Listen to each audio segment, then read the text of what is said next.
When you wake up every morning, the first thoughts in your head are about your life, your problems, your dreams, your responsibilities. You carry those thoughts everywhere you go because they are yours. Now, here's the part most people struggle with. Nobody else is carrying them the same way. Nobody else is waking up thinking about your goals, your pain, your struggles. That weight belongs to you, not them.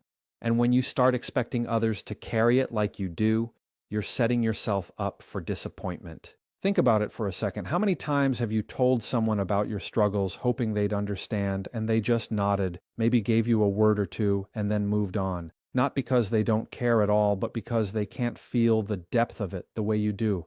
They don't live inside your head. They don't carry the sleepless nights or the silent battles. They only see what you show them. And what you show is never the full picture because you're the only one who knows the full picture. That's why depending on others to invest in your life the same way you do is dangerous. You'll always feel like they're not giving enough, not showing up enough, not caring enough. But the truth is, they're not built to give what you give yourself. They can support, but they can't sustain you. They can listen, but they can't live it. They can stand beside you, but they can't walk the miles that belong to your journey. And every time you expect that, you add weight to a bond that can't carry it.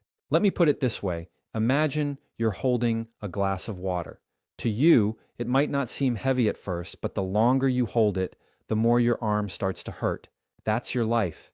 To you, it's heavy, but manageable because it's yours. Now hand that same glass to someone else. At first, they'll hold it without issue, but after a while, it will hurt them too. Why? Because they weren't built to carry it for long. That's the reality of expecting people to invest in your struggles and dreams like you do. It's not their glass, it's yours. This doesn't mean people don't care about you. It doesn't mean people are heartless. It means their capacity is limited. Their focus is on their own glass of water, their own battles, their own storms. So when you expect them to prioritize your life like you prioritize it, you will always feel let down. It's not betrayal. It's not neglect. It's just human nature. People are wired to focus on what affects them the most, and that's their own life, not yours. The freedom comes when you accept this truth. When you finally stop expecting someone else to fight your battles harder than you fight them yourself.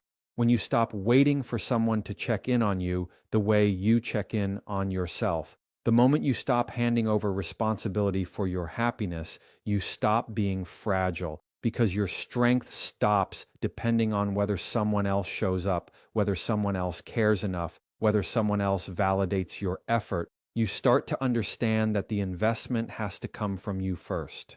And when you get this, when it clicks, relationships change. They become lighter.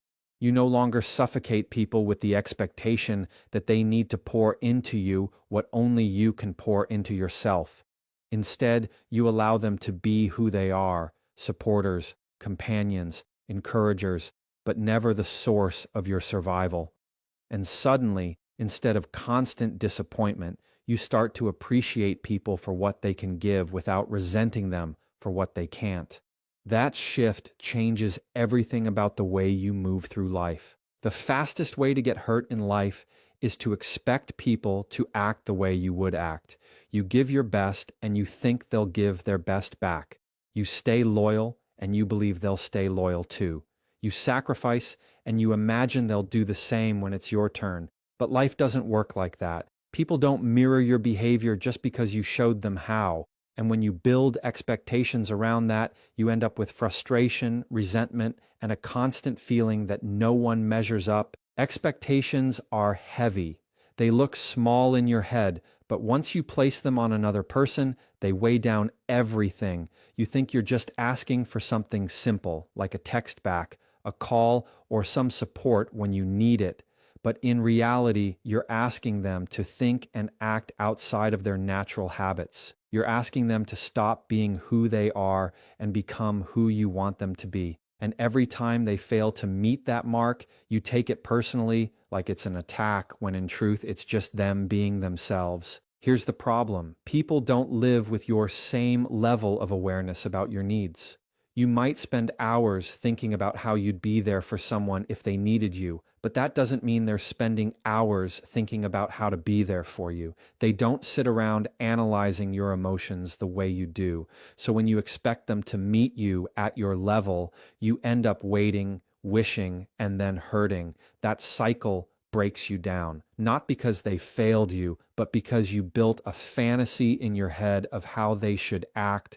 And this is why disappointment becomes a pattern. The more you expect, the more you set yourself up to be let down, because people rarely meet expectations perfectly. They'll miss the mark, forget the detail, overlook the effort, not always on purpose, not always out of malice, but simply because they're human. Yet every time that happens, you take it as proof that you don't matter, proof that you're not valued, proof that you're alone. When in reality, the real issue is not that they failed you, it's that your expectation was never realistic to begin with. Think about this. When was the last time you expected someone to show up and they didn't? That sting you felt wasn't just from their absence, it was from the gap between what you thought they'd do and what they actually did. That gap is where disappointment lives. If you didn't expect it, it wouldn't cut so deep. If you weren't waiting on them, their silence wouldn't echo so loudly. It's the weight of your own expectation that makes their actions or lack of actions hurt as much as they do. The shift happens when you stop expecting and start observing. When you stop placing demands on how someone should treat you and instead just watch how they actually treat you. People show you who they are by what they do consistently, not by what you imagine they should do. And once you accept that, you stop being shocked. You stop being crushed every time someone doesn't live up to the standard you created in your mind. You start seeing people clearly for what they give and what they don't, without making it a reflection of your worth. Because the truth is, expectations create dependency. You're handing over your peace of mind to someone else's actions. You're making your happiness conditional on whether or not they check the boxes you created. And that's why you feel powerless when they don't deliver. But when you let go of those expectations, you take the power back. You stop waiting for them to fill a role they never agreed to play, and you start filling that role yourself. That's how you end the cycle of constant disappointment and free yourself from emotional dependence. When you stop depending on others, something powerful happens inside you. At first, it feels lonely. You feel like you've been abandoned, like you have no one to fall back on. But then you realize what's really happening. You're being pushed into a position where you have to stand on your own. And that's where self-reliance begins. The more you carry yourself, the stronger you become. Not because life gets easier, but because you finally stop waiting for someone else to carry the load for you. Confidence is not built from people cheering you on. It's built in silence, in those moments where you had no help, no applause, no one clapping for you, but you moved forward anyway. Every time you choose to rely on yourself, you prove to yourself that you can survive without being rescued. That proof stacks up like bricks. Each time you handle something alone, you lay another brick of confidence, and eventually you build a foundation so strong that nothing anyone does or doesn't do can shake it.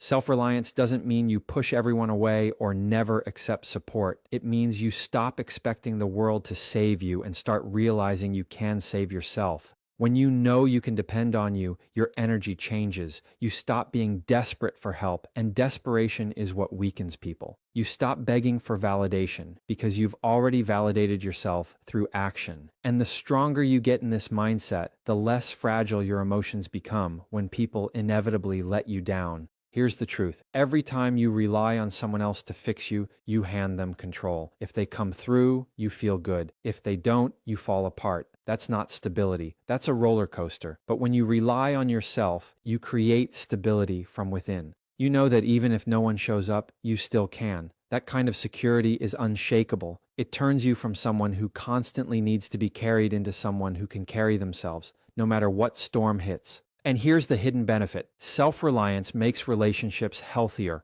When you're confident in your own strength, you don't cling to people out of fear. You don't drain them with endless demands to keep proving they care. You let people come and go without losing yourself in the process. That freedom changes the way others see you. Instead of being someone who constantly needs, you become someone who gives, someone who inspires, someone who draws respect simply because you're not asking to be rescued every time life gets heavy. Think about the times in your life when you've handled something completely on your own. Maybe it was a financial struggle, maybe an emotional breakdown, maybe a challenge at work or school. It was painful, it was exhausting, but when it was over, didn't you look back and realize, I made it through that? That feeling is self-reliance turning into confidence. It doesn't come from comfort, it comes from trial. And every trial you survive without leaning on someone else becomes a new reminder of your own strength. This is why self-reliance is non-negotiable if you want to be truly strong, because people will always come and go, but you're the only one guaranteed to stay with yourself every single day of your life.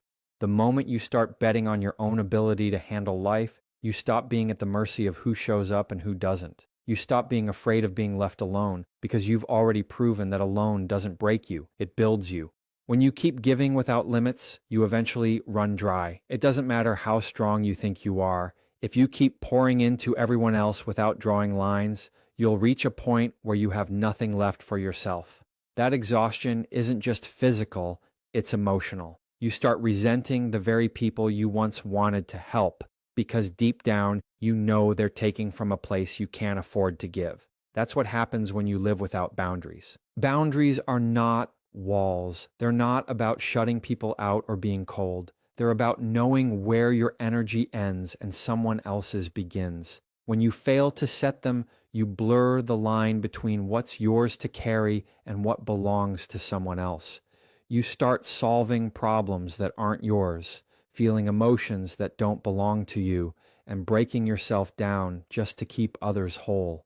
That's not kindness. That's self-neglect disguised as care. The truth is, no one is going to set those boundaries for you. People will take as much as you're willing to give, not always because they're selfish, but because it's human nature to accept what's offered. If you don't draw the line, they won't know there is one. So you end up drained, bitter, and emotionally burned out, not because they crossed you, but because you never marked where enough was in the first place.